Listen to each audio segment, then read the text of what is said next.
Not part of the Church of Christ. How many books are in their canon? 66. 66. Yeah. What happened to those 5 or 6 books?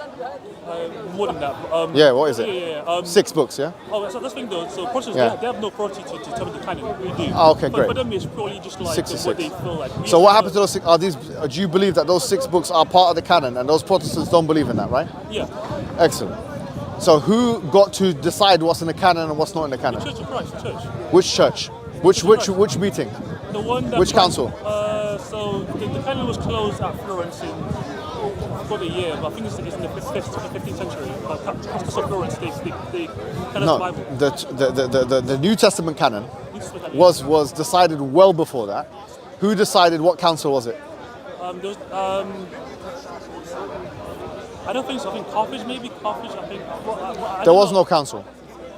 So, how the New Testament was decided, the stronger opinion is that it was Athanasius, okay?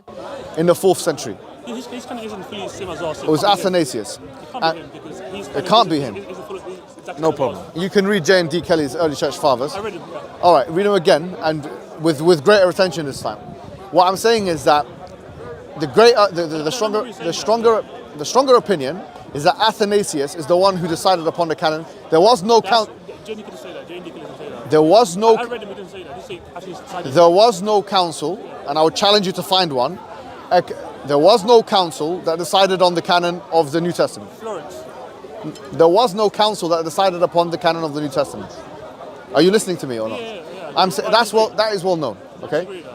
Okay. What is the council that decided on the canon of the New Testament? There was no council in Carthage in the 5th century. Then there was one in the. What's the name of the council? Council of Carthage. And what did they do in that council?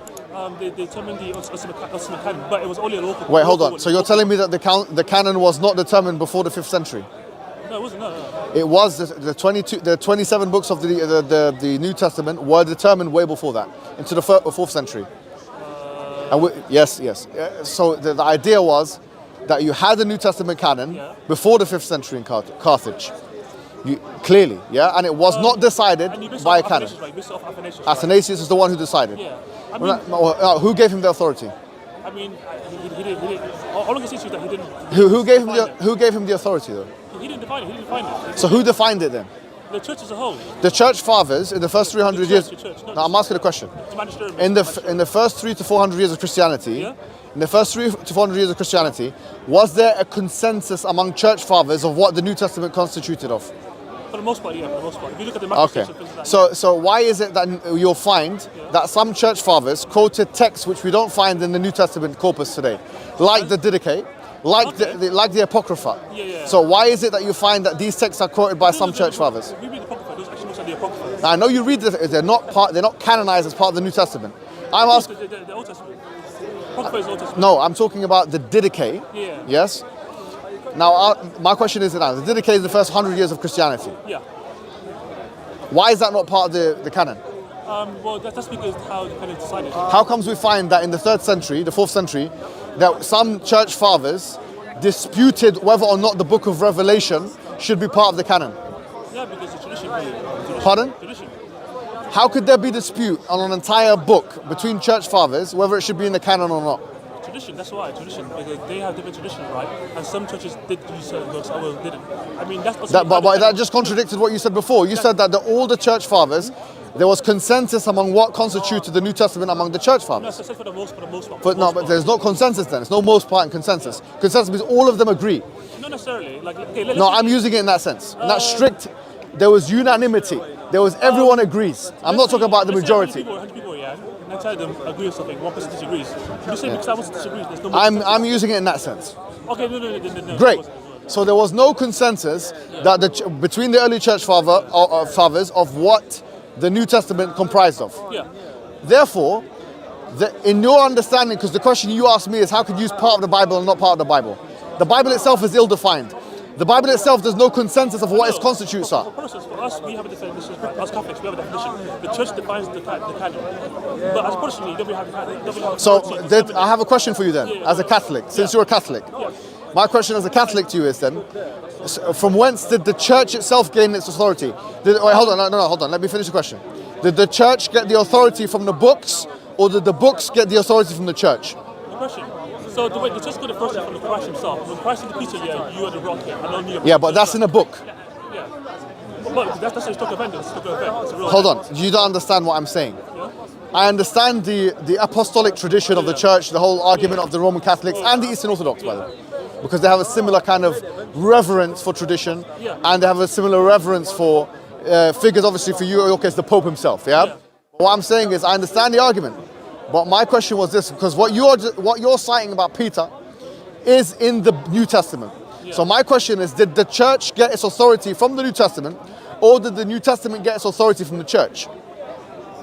So that's a false dichotomy. I want to say that. It's false dichotomy. No, it's one or the other. In fact, no, it's not a false dichotomy. In fact, it will be circular reasoning to say that the church got its authority from the books, which got its authority from the church. That would be circular reasoning.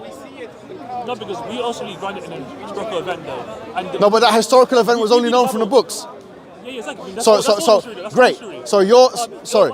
Go ahead. Word of mouth or written form, so it can even be. If you're saying that you got your authority from a written historical event, that written historical event was in the books. Word of mouth.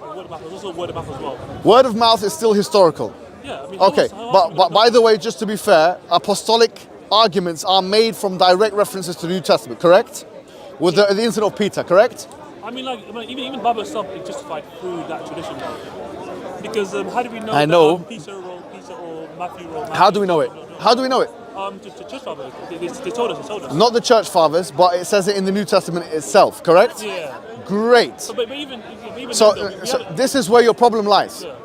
You have an issue of authority here.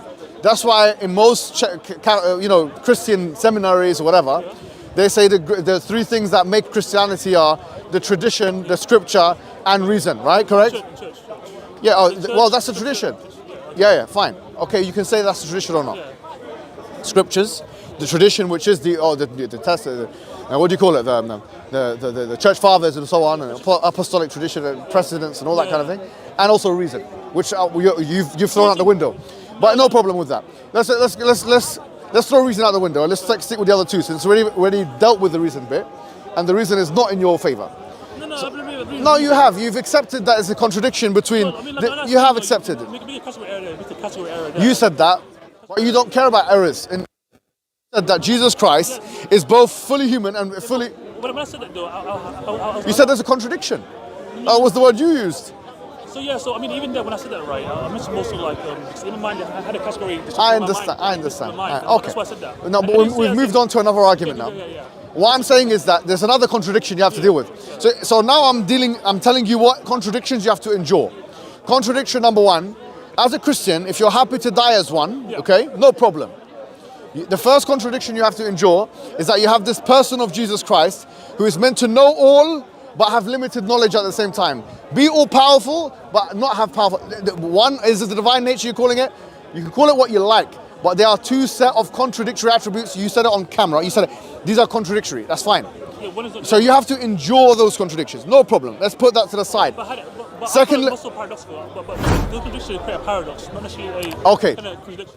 It causes a paradox. You're using language, syntax to try and escape the reality. All right.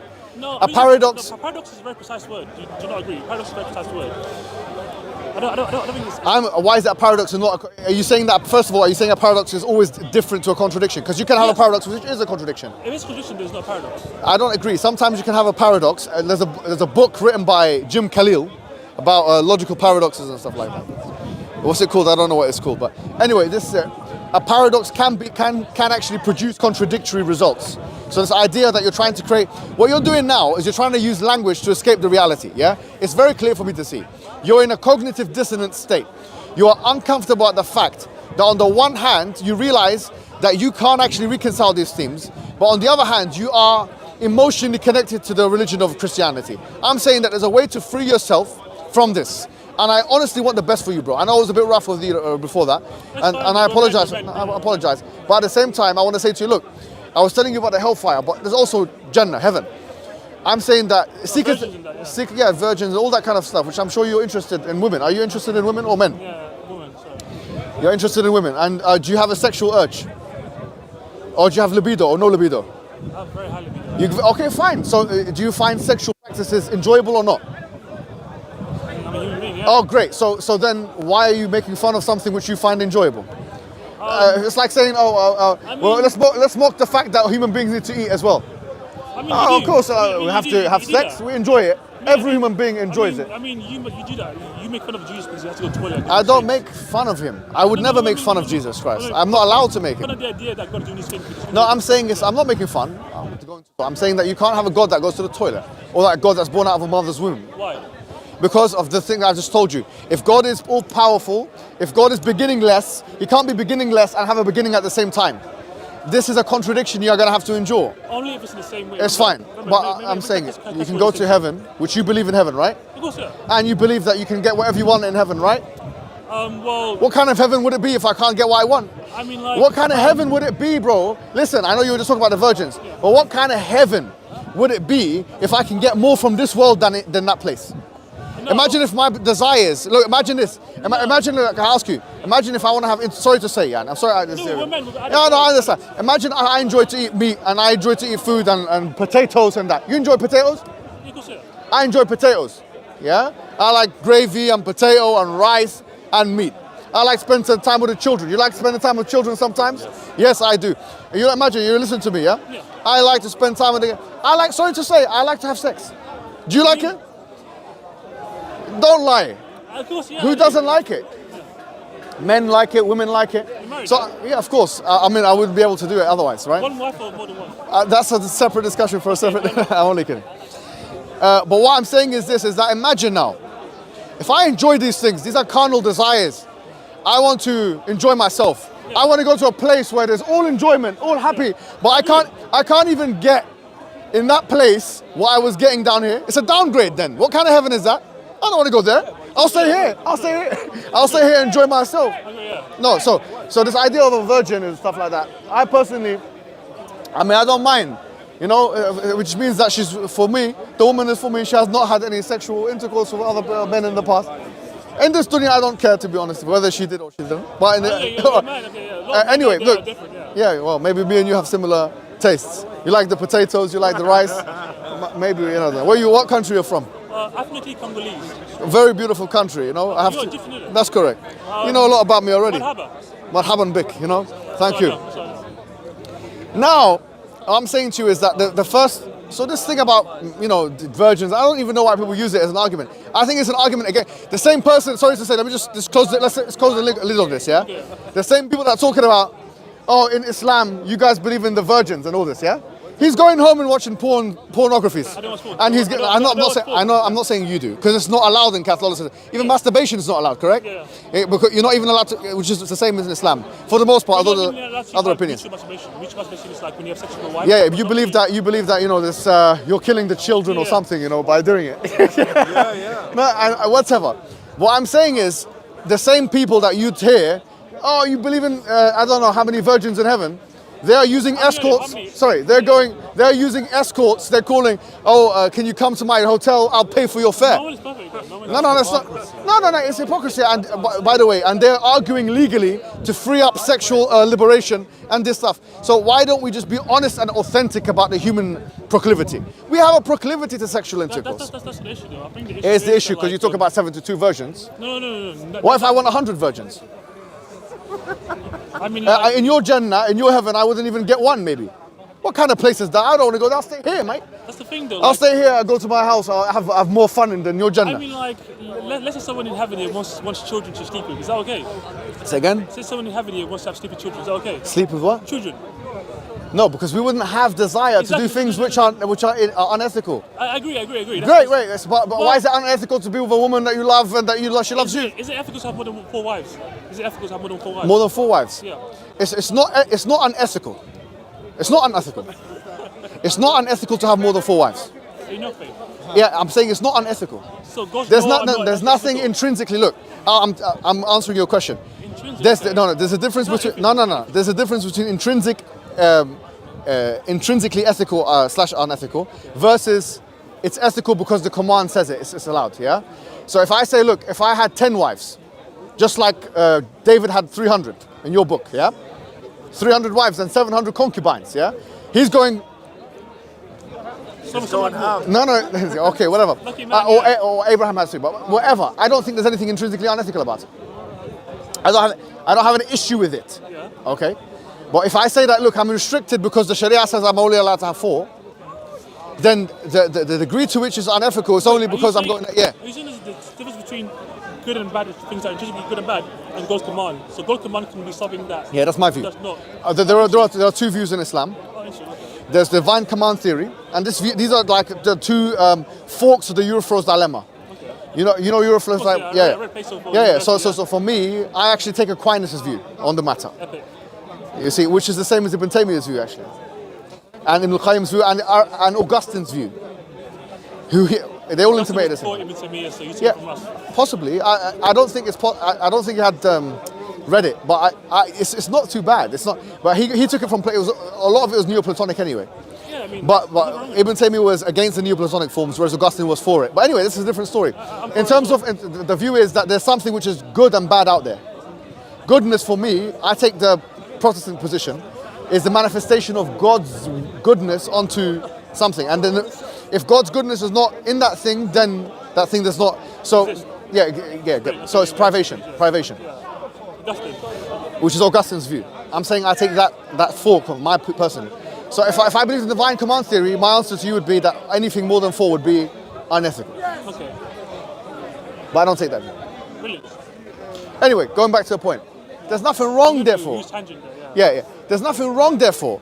Like, so, this is the attempt. I'm giving you contradictions in who your God is. And then you come to me as a Muslim and you say, okay, well, you got 72 virgins. I'm saying 72, I want 100, I want 200. There's no problem, there's no logical contradiction. I don't see a logical contradiction. That's the issue is that, like, it seems like in Islam, heaven is all about pleasing man, but not heaven is all about pleasing God.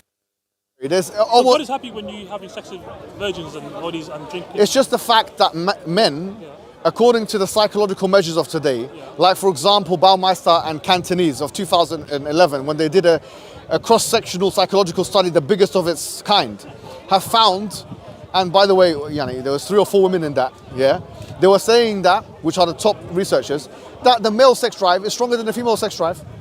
So that's what the psychological. You can write a paper and you can disagree all you like, but what you have to do in order to disagree is you have to write a paper, peer review it, and then challenge the results of the other psychological investigation. Yeah, but I have not found that, and in fact they mentioned that in the study that there is no other study that contradicts that one. Elaine Hatfield, in 1989, when they went to the men in the campus. I'm not sure, have you heard this study? Very famous study. They repeated it from the 70s all the way to the basically the early 90s, and they asked men and women 3 questions. Would you go, like men would ask women, do you want to go out on a date with me? Do you want to come back to my apartment? And do you want to have sex with me? 3 questions. Now, I'm just going to... Men will say yes and women will be like, okay, no. The 3rd question. In the 1989 study, which now would not even go through the CUREC ethics committee, I'm saying that, what was the percentage of women that said, I want to have sex with you? Women are stingy. What do you think? Women are stingy, so... 80%. 0% of women. 0%. 0%. So when women came to men, when men came to women on the campus and whatever, and they were asking them, 0%. Let me just this study was actually somewhat longitudinal. I'm saying 0% of women said yes. 0. Guess how many percent of men? 75%. Now. 75%. Now what I'm saying is that there's a major disparity between the sexual proclivity, inclination, and the intensity of the male sex drive versus the female. So if the Quran that by giving incentive to men which he doesn't give to women, that is because if he didn't do that, if the Quran did not do that, then there would be some kind of deficiency in the Quran. And the Quran says itself, أَلَا يَعْلَمُ مَنْ خَلَقَ وَهُوَ اللَّطِيفُ الْخَبِيرُ. Does he not know what he created and he is the given similar sexual incentives to women as men? I would say that would be a cause of concern. That would be a cause, considering what we know today of the male sex drive versus the female sex drive, the testosterone, according to all studies, scientific studies, not even psychological or sociological. Females have 1/10 to 1/20th the amount of testosterone that women do, that men have, And of course, testosterone is inextricably linked to the libido, which is why when they asked the question of female sex drive, it goes up when the testosterone increases. If you increase testosterone in women, their sex drive increases as well. I'm not saying it's the only reason why their sex drive may go up, but I'm saying there's a difference here. And I think most people know it. I think you're playing the fool. So no, you are playing the fool. So I'm saying is, look, it's wrong here to have sex and be there's nothing wrong with having sex in limits. But what I'm saying is that, what's the issue? It seems like the focus right is on man's pleasure. No, it's not. No, I totally disagree, bro. I totally disagree. Like, let me give you an example, Let me give you an example. How does it honor God for me to have sex with all these women in heaven and like? Sorry, what's again? How does it please God here or It's not about please. Look, sorry to say. Look, heaven is a reward that God he gives to people as a result of His mercy. Now, if I to reduce my sexual interactivity and to do this and stick within the guidelines of God, He's saying, look, pardon? You worked. Sorry? You worked. Yeah, if I work. You did things in God's favor. Yeah, so we don't believe in Christianity. We don't believe we can earn God's. No, we're not saying we earned it. I didn't say we earned it. If I did that, God will decide to put His compassion on me. He may decide to give me more than what I actually deserve by giving me all these rewards. And He does the same thing with women. No one's going to be left out. And in fact, this idea, look, there's verses in the Quran which subjugate males to females. I'll tell you how. In Jannah, for example, there's this boys, ghilmanun or wildanun. It's mentioned two different terms. That there'll be yatufuna alayhim ghilman or yatufuna alayhim wildan. These boys that will be going around and serving people in Jannah, including women. Would you sleep with them, the boys too? Say again? No, but bro, no. I'm saying to you, you're making the same mistake. You're assuming that the incentive for a man is the same as the incentive for a woman. No, that's not Well, you have an equality. You have an equality premise. We don't believe in equality in this regard. Good man. So what I'm saying to you, if you don't believe, so why are you asking if they're going to sleep with them? Do you think that women want to sleep with boys? Do you think that's an incentive for them? Do you think that women sleeping with young boys is an incentive? Do you think that's an incentive? Great. So now we understand.